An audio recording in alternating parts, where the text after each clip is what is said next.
March 17 இருபெரும் படைப்புகள் மலர்ந்த நாள். அனல் பறக்கும் வசனங்களால் ஈர்த்த லியாகத் அலிகான் இயக்கத்தில் புரட்சி கலைஞர் ஷோபனா நடிப்பில் மறக்க முடியா பாடல்கள் படைத்த பாட்டுக்குறு தலைவன் 1989 கவிதாலயா தயாரிப்பில் அமீர்ஜான் இயக்கத்தில் அனந்து திரைக்கதையில் கார்த்திக் சித்தாரா நடிப்பில் நினைவுகளை அலங்கரித்த உன்னை சொல்லி குற்றமில்லை 1990 இதே நாளில் மலர்ந்தன. வெற்றி படைப்புகள் மலர்ந்த நாள். பிரசாந்த் பாண்டியராஜ் இயக்கத்தில் ஜி.வி. பிரகாஷ் கிருத்தி நடிப்பில் ஆக்ஷன் காமெடி திரைப்படமாய் மலர்ந்த ப்ரூஸ்லி.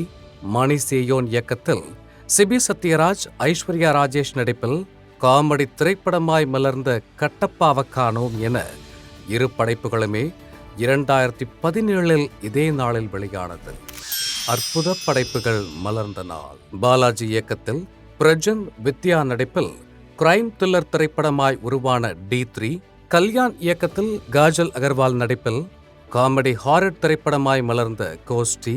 ஹென்றி இயக்கத்தில் ஆடுகளம் முருகதாஸ் மற்றும் பகவதி பெருமாள் நடிப்பில் அன்பை பகிரும் திரைப்படமாய் மலர்ந்த ராஜா மகள் என 3 படைப்புகளுமே இதே நாளில் கடந்த ஆண்டு வெளியாகி திரையை அலங்கரித்தது.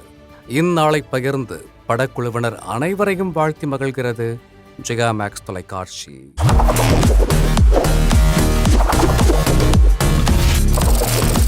தேதி சொல்லும் செய்தி.